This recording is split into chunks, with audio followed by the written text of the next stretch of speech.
ტელერადიო კომპანია Georgian Times-ი წარმოგიდგენთ.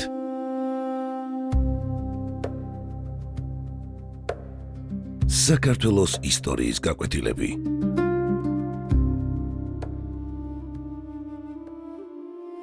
საქართველოს მეფე გიორგი მეხუთე ბრწყინვალე. ნაწილი მეხუთე. 1318 წელს ტახტზე ასვლის შემდეგ მეფე გიორგი მეხუთის წინაშე რთული ვითარება იდგა. საქართველო კვლავ დანაწევრებული ქვეყანა იყო, სადაც ცენტრალურ ხელისუფლებას მრავალი წლის განმავლობაში თითქმის დაკარგული ჰქონდა გავლენა.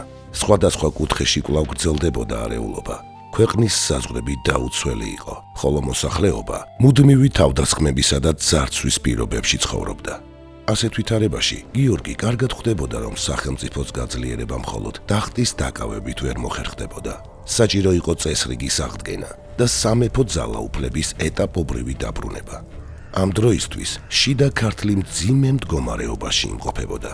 მე-13 საუკუნის 30-იანი წლებიდან ჩრდილოეთ კავკასიიდან გადმოსული ოსები რეგულარულად ესხმოდნენ თავს ქართულ მიწებს.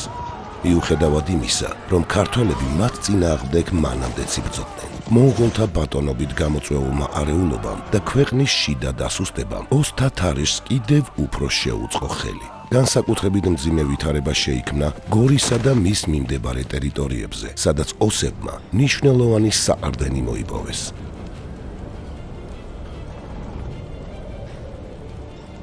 გიორგიმ კარგად იცოდა, რომ ქვეყნის გაერთიანებასა და ძლიერი სახელმწიფოს შექმნაზე საუბარი შეუძლებელი იქნებოდა, თუ სამეფო ხელისუფლება საკუთარ მიწაზეც კი ვერ დაამყარებდა წესრიგს.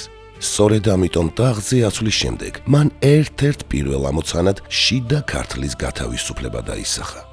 გიორგი მეფემ სამეფო ლაშქარი შეკრიბა და შემოჭრილების წინააღმდეგ ფართო სამხედრო მოქმედებები დაიწყო. ომი მძიმე და ხანგრძლივი გამოდგა. ოსები მოულოდნელ თავდასხმებს აწყობდნენ, ტყეებსა და მთებში იმალებოდნენ და ქართველებს გზა და გზა სისხლიან წინააღმდეგობას უწევდნენ.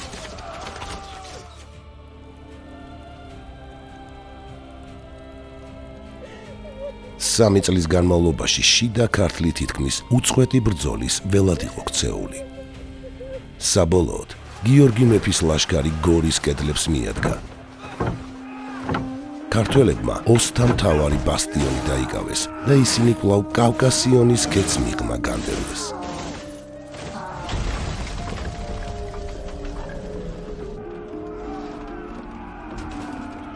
მეფე მხოლოდ დაკარგული მიწების დაბრუნებით არ დაკმაყოფილდა.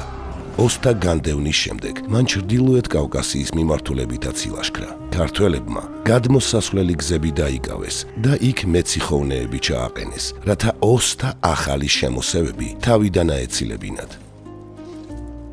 შიდა ქართლის ბრძოლებში მნიშვნელოვანი როლი შეასრულეს ქსნისა და არაგვის საერისთავოების ჯარებმა.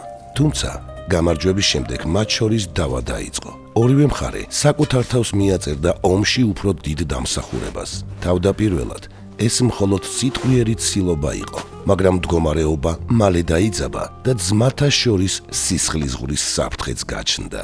მეფემ და მისმა ვაჟმა დავითმა ყველაფერი გააკეთეს, რათა ეს დაპირისპირება თავიდან აეცილებინათ. დიდმა ნაწილმა სამეფო ხელისუფლების მოწოდებას დაემორჩილა, თუმცა არაგვის ხეობის რამდენიმე თემმა წინააღმდეგობა მაინც განაგრძო, რასაც ქართველებს შორის მსხვერპლიც მოჰყვა. ეს მოვლენები გიორგი მეფისთვის კიდევ ერთი მნიშვნელოვანი გაკვეთილი აღმოჩნდა. საჭირო იყო მთისა და ბარის შერიგება, შიდა დაპირისპირებების დასრულება და ისეთი ხელისუფლების შექმნა, რომელსაც ყველა დაემორჩილებოდა. ამას კი დრო, წინდახედულება და კარგად გააზრებული პოლიტიკა სჭირდებოდა. როგორც შემდეგში დავრწმუნდებით, გიორგიმ ეს ამოცანაც პირნათლად შეასრულა. ოსთა განდევნისა და შიდა წესრიგის აღდგენის შემდეგ გიორგი მეფის ყურადღება ქვეყნის საზღვრებს გაცდა. იგი ხედავდა, რომ საქართველოს გაძლიერება საერთაშორისო პოზიციების დაბრუნების გარეშე ვერ მოხერხდებოდა. სწორედ ამიტომ გიორგი იწყებს მოქმედებას იმ მიმართულებით, რომელიც ერთდროულად როგორც სარწმუნოებრივ, ისე პოლიტიკურ მნიშვნელობას ატარებდა. მონღოლთა ბატონობის წლებში ქართველთა მდგომარეობა იერუსალიმსა და პალესტინაში მნიშვნელოვნად გაუარესდა. საქართველოს კუთვნილი სავანეები და მონასტრები მუსლიმთა მფლობელობაში გადავიდა, რომელთა ნაწილი მეჩეთად იქნა გადაკეთებული. განსაკუთრებული მნიშვნელობა ჰქონდა ჯვრის მონასტერს, რომელიც არა მხოლოდ სარწმუნოებრივი, არამედ კულტურული და საგანმანათლებლო ცენტრი იყო. მიუხედავად იმისა, რომ იგი დავით მერვის დროს ქართველებს დაუბრუნდათ, მისი მდგომარეობა მაინც არამდგრადი და შეზღუდული დარჩა. გიორგი მეფემ ამ ვითარების შეცვლა ერთ-ერთ ამოცანად დაისახა. ჯერ კიდევ რეგენტობის პერიოდში 1316 წელს მან პირველი ელჩობა გაგზავნა ეგვიპტეში, ხოლო ტახტზე ასვლის შემდეგ ეს მცდელობა უფრო აქტიურად გააგრძელა. 1320 წელს საქართველოს მეფემ ეგვიპტის სულთანს ახალი ელჩობა გაუგზავნა. დესპანები, რომელთა შორის იყვნენ პიპაქსნის ერისთავის შვილი და დეკანოზი იოანე ბანდაისძე, სულთანს ძვირფასის საჩუქრებითა და სპეციალური წერილით წარუდგნენ. გიორგი მეფის თხოვნა მხოლოდ ერთი მონასტრის საკითხს არ ეხებოდა. იგი ითხოვდა, რომ პალესტინაში ქართველთა და ზოგადად ქრისტიანთა მდგომარეობა გაუმჯობესებულიყო. განსაკუთრებით პრობლემურ საკითხად რჩებოდა ის წესები, რომლებიც მათ დამცირებას ისახავდა მიზნად. მათ შორის ცხენზე ჯდომის შეზღუდვა, რომლის მიხედვითაც ქრისტიანებს ქალივით გვერდულად უნდა ემგზავრათ. ამ თხოვნის შესრულება ეგვიპტის სულთნისთვის მარტივი არ იყო. ჯვრის მონასტრის დაბრუნება უკვე მომხდარი იყო, მაგრამ მისი სტატუსის შენარჩუნება და ქრისტიანთა უფლებების გაფართოება მუსლიმური სასულიერო წრეებისთვის მაინც პრობლემურ საკითხად რჩებოდა. მიუხედავად სირთულეებისა, გიორგი მეფის დიპლომატიურმა პოლიტიკამ შედეგი გამოიღო. ეგვიპტის სულთანმა მისი თხოვნა დააკმაყოფილა. ქართველებმა შეინარჩუნეს ჯვრის მონასტერი, გაუქმდა ქრისტიანებისთვის დაწესებული დამამცირებელი წესები, ხოლო ქართველი მომლოცველები გადასახადებისგან გაათავისუფლეს და ქალაქში გაშლილი დროშებით შესვლის უფლება მისცეს. ამიერიდან ქართველები იერუსალიმში ცხენებზე ამხედრებულნი, გაშლილი დროშებითა და მეტი ღირსებით შედიოდნენ. მაშინ როცა სხვა ქრისტიან მომლოცველებს კვლავ დამამცირებელი წესების დაცვა უწევდა და სახედარზე გვერდულად მსხდომნი გადაადგილდებოდნენ.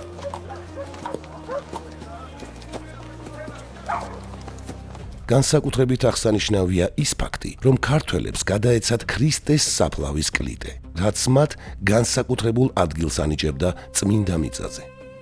ამ მდგომარეობას კარგად ასახავს ერთ-ერთი უცხოელი მოგზაურის ცნობაც, რომელიც 1320-იან წლებში იერუსალიმში იმყოფებოდა. იგი აღნიშნავს: ქრისტეს საფლავის სალოცავის გასაღები ქართველების ხელშია და კენჭსაც არავის აძლევენ ამ საფლავიდან. ყოველივე ეს საქართველოს საერთაშორისო ავტორიტეტის აღდგენის მნიშვნელოვანი ნაბიჯია. ქვეყანა, რომელიც რამდენიმე ათეული წლის განმავლობაში თითქმის გამოთიშული იყო დიდ პოლიტიკას, კვლავ იწყებდა აქტიურ მონაწილეობას საერთაშორისო ურთიერთობებში.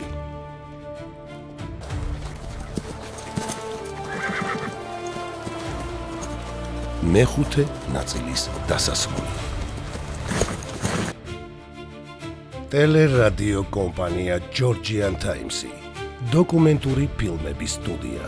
გადაცემაზე მუშაობდნენ დამდგმელი რეჟისორი, პროდიუსერი, იდეის ავტორი მალხაზ გულაშვილი, სცენარის ავტორი, მონტაჟის რეჟისორი, ხმის რეჟისორი მირზა ცხოიძე, გახმოვანება ლაშა მურჯიგნელი.